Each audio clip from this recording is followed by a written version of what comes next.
नमस्कार मित्रमैत्रिणींनो, आपल्या सगळ्यांना शुभ दिवस। जेव्हा आपल्या घरामध्ये बाळाची चाहूल लागते तेव्हा येणारे बाळ मुलगा असेल की मुलगी असेल याबद्दलची उत्सुकता अनेकांना लागत असते। काही जण असे असतात की ज्यांना मुलगा किंवा मुलगी दोन्हीही चालते, किंवा काही जण असेही असतात की त्यांना फक्त मुलगाच हवा असतो। परंतु आपल्या आजूबाजूला असे सुद्धा काही जण असे असतात की त्यांना मुलगी हवी असते। म्हणूनच आज आपण मुलींविषयी महत्त्वाची माहिती जाणून घेणार आहोत। जेव्हा आपल्या घरात मुलगी जन्म घेते ते घर अगदी आनंद, उत्साह आणि चैतन्यमय बनते आणि त्या घरातील सारे दुःख पळून जातात। घरात मुलगी जन्म घेते ते घर अगदी आनंदी, उत्साही राहते। ज्या घरात लहान लहान पावलांचा पैंजणाचा आवाज येतो त्या घरात नेहमी सुख, शांती, वैभव नांदते आणि सारे दुःख पळून जातात। असे म्हटले जाते की मुलगी झाली की लक्ष्मी घरी येते, पहिली भेटी धनाची पेटी। भगवंत सर्वांच्याच घरी मुली पाठवत नाहीत। जे नशीबवान असतात, जे मोठ्या मनाचे असतात त्यांच्याच घरी भगवंत मुली पाठवतात।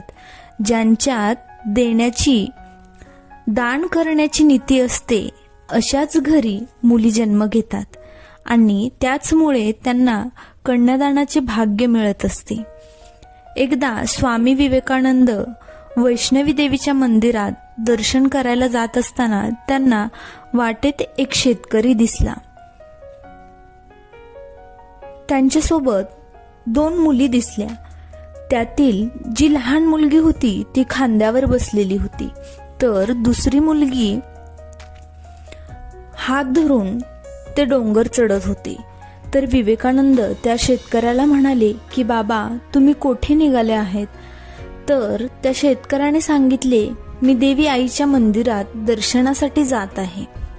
आणि त्यावेळी स्वामी विवेकानंद त्यांना म्हणाले, तुम्हाला त्या मुलीचा भार झाला असेल तर असे करा की तिला माझ्या खांद्यावर द्या आणि वरती मंदिरात गेली की मी तिला तुमच्याकडे देतो। त्यावेळी शेतकऱ्याने खूप सुंदर उत्तर दिले। तो म्हणाला,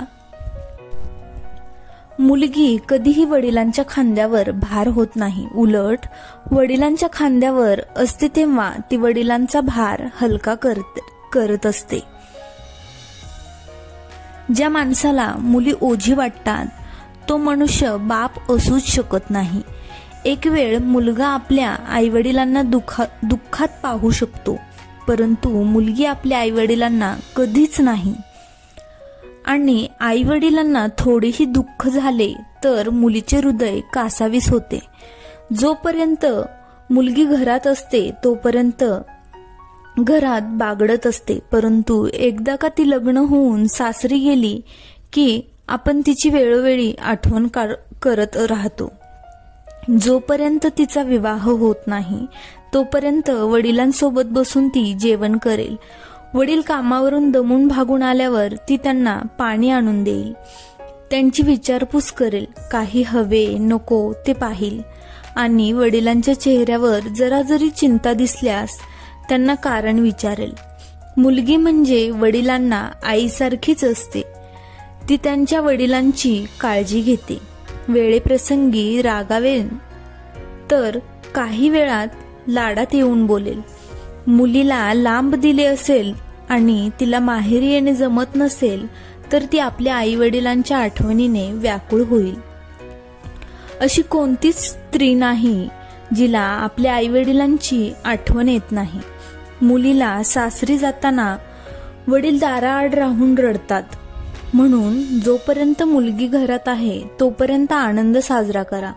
म्हणून म्हणतात, फक्त देण्याची नीती असते अशा नशीबवान लोकांच्याच घरी मुली जन्म घेतात। विचार आवडल्यास चॅनलला जरूर सबस्क्राईब करा, लाईक करा, शेअर करा। धन्यवाद।